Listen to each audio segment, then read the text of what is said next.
بالله من الشيطان الرجيم. بسم الله الرحمن الرحيم. والقمر قدرناه منازل حتى عاد كالعرجون القديم. سورة یاسین 39 نمبر آیات دی. په دې 39 نمبر آیات کې د الله تعالی د قدرتونو یو بل نظاره ذکر کیږي او دغه لوی نظاره د سپوږمۍ سره تعلق لري.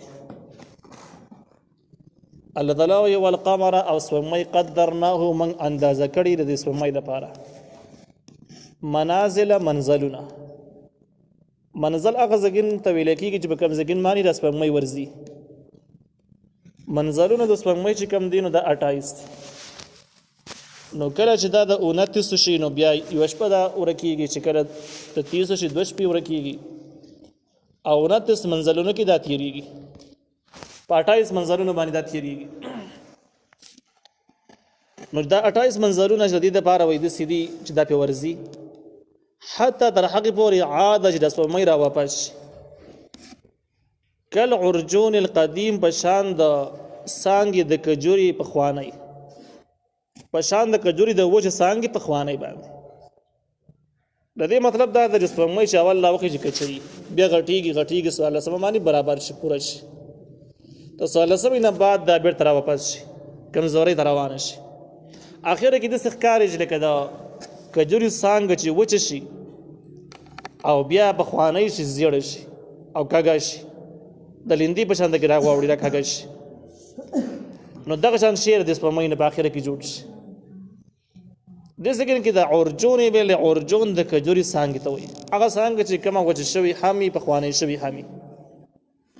نو دا مشابهت د سپوږمۍ سره به دریو خبرو کې دی.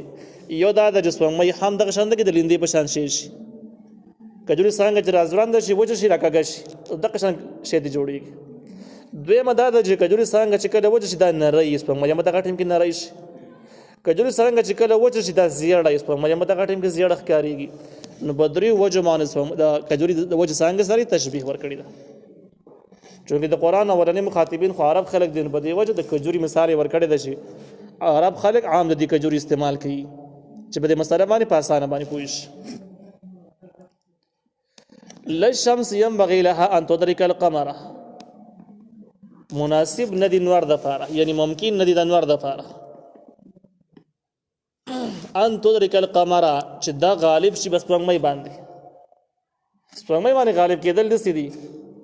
چې پرس که سپوږمۍ د شپې راوختله او رسول سپوږمۍ د ښایسته رڼا کې په دې ټیم کې نور راوخوته پر سپوږمۍ باندې غالب چې سپوږمۍ څه ورکه کړه داسې نه کېږي. تاسو باندې اورېدل چې شپې نور راختلی دی سپوږمۍ نظام یې ګډوډ کړی داسې چې تاسو باندې لیدلي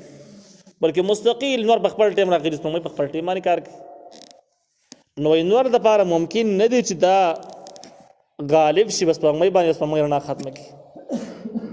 ولللیل سابق النهار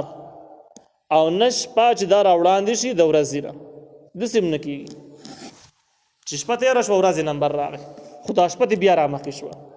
د ورځې نه رامخکې شي او بس هغه ورځې څخه ختمه کړي بیا شپه شي ډبل شپه شي داسې هم چېرته نه ده شوې. د الله تعالی قدرتونه دي چې نظام څومره نظام شمسي نظام قمري څومره په ښایسته په خپل انداز باندې چلیږي چېرته به کې هم نه سکندونو برابر کوتاهي چاره لري.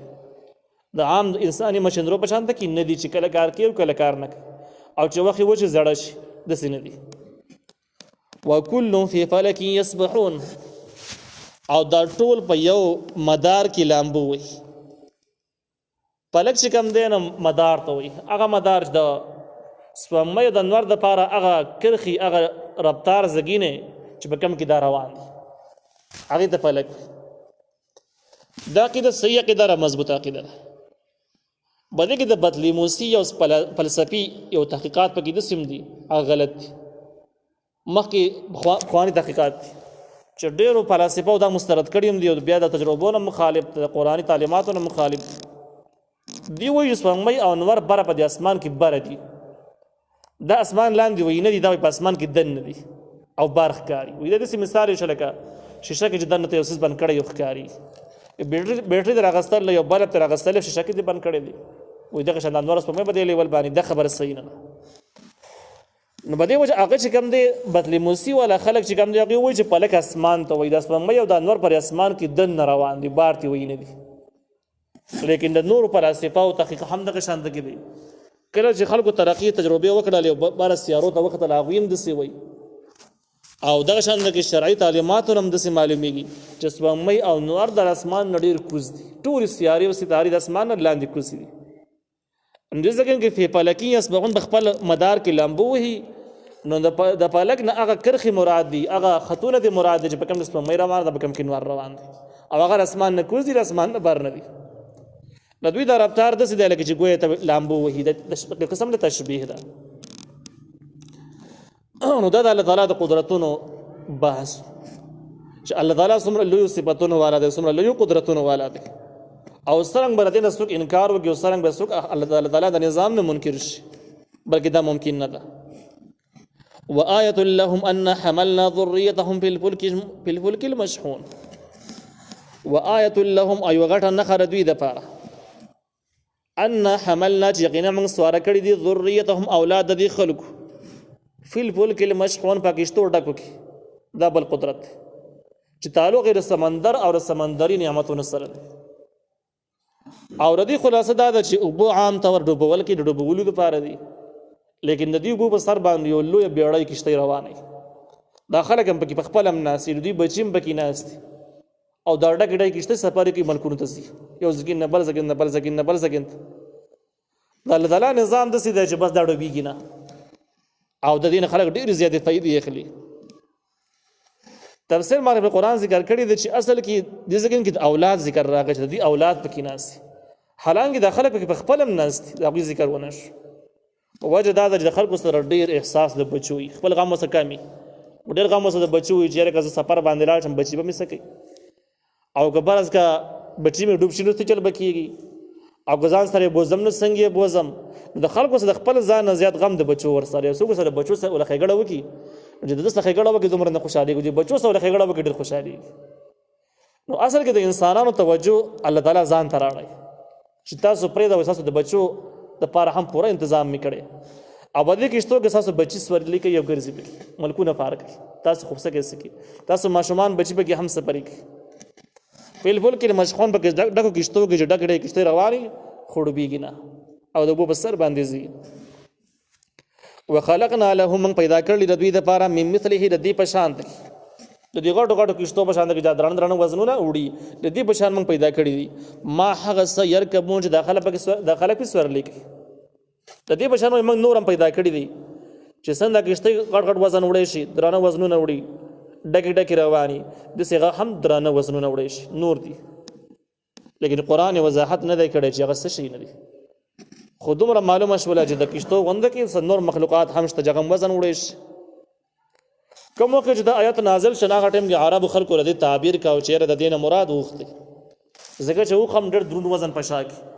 او ډېر وګدوګ د سفر باندې روان شي خپل شوق باندې وړي پزابيږي نه پسور باندې وړي نو ویل وخلقنا لهم من مثله د مثله نه مراد ویل دا خان دي تفسیر باندې قرآن دې تحقیق کړی د چې ګوره قرآن د مضمون عام پر خیر خاص مصداق ولا نه خودل چې د وخ مراد دی بل شي مراد دی د مضمون عام پر خیر خو یو نعمت ذکر کړی د کشتو په شان د نور مخلوقات همشت شغم تاسو له درانه وزن نه وړي نو په هغه زمانہ کې ټیک چې د مصداق یو خام لیکن دا غي نورس سره د مصداق چې کم دی هوایي جهازونه د غټ غټ بیړۍ د لوی لوی گاډي دا ټولي مصداق دی چې د هم ډېر درانه وزنونه وړي دی ځکه نه بل ځکه د الله تعالی لوی نعمت نو الله تعالی مبهم ذکر پر خودل چې نور رسل نور روان نور الله پیدا کول دا یو قسم له داغه د لپاره خبرداري پر خودل شو چې نور سيزونه هم تاسو د لپاره پر روان وختونو کې نور تنظیم هم شته نور هم جوړو نور الله پیدا کو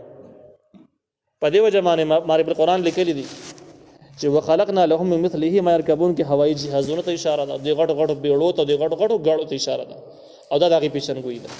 خو په هغه زمانہ کې وضاحت شوی به چیرې د په هوا کې به وسپنیال وزي درانه وزنونه به وړي یو بل فساد به جوړ شي خلک به ویل دا څنګه خبر ده چا به منل چا به نه منل او یو بل قصه برابر سره شي وي نو هغه ټیم کې دا خبره دوی هم پرې خودل شو چې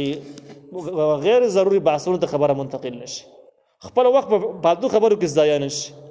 وخت په مناسبات سره هغه شزونه را سرګن شو کې د نورم را سرګن شي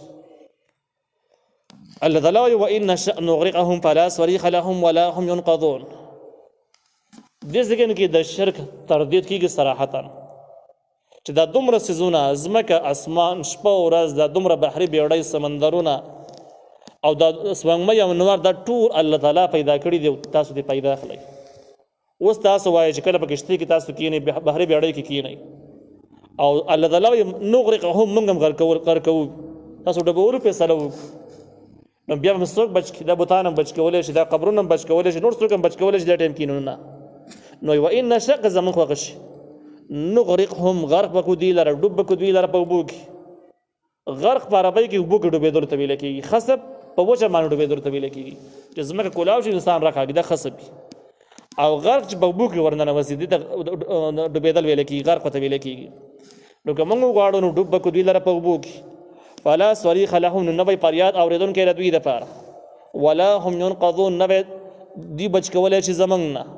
بچ کولو والا څوک به هم نه یا ولا هم ينقذون نه به دوی بچ کړی شي د دې ډوبېدلو نه. خلاصه دا ده چې دوی څومره سفرې کوي څومره په سکون او اطمینان سره ژوند تېروي د څومره حادثو او مصیبتونو نه محفوظ دي که هغه غر کېدل دي که هغه بل مرض دی بل مصیبت دی دا ټول پې الله موږ راوستی شو او چې کله پې راولو نو هېڅوک به هم فریاد وانه اوري هېڅوک به هم بچ نه کړي او د چا په تمه چې د هغې ورسره د سره لاس نشي کولی بلکې دا ټول احسانات ورسره الله تعالی کوي چې الله تعالی یې ورسره کوي نو دا په دې باندې خبرداری شو چې خپل ژوند په عبثیاتو کې مه ضایع کوه پالتو شیزونو کې مه ضایع کوه. خپل اصلي خالق مالک وپېژنه او څوک چې تا ساتي او بچ کوي دي هغه ذات سره کلکه رابطه او واسطه پیدا کړه. الله وایي الا رحمتا منا وایي نه غرقو دې دپاره چې رحمتا منا دا رحمت دی زموږ د طرف نه یعنې د غرقولو قابل دي د دین خاص دشمنان دي د الله تعالی د نظام او د احکامو خو د سره قایل نه دي نو قابل خو ردی دي چې غرق شي خو الله وایي الا رحمتا منا مګر دا رحمت دی زموږ د طرف نه چې نه غرقو ومتاعا او فایده ورکول الی حین تر یو وخته پورې دوی ته فایده ورکوو چې فایده اوږده شي زر ډوب نه شي او زموږ د طرف نه بس احسان دی ښېګړه د همدردي ده ګنې مستحق خو د ډوبولو دي.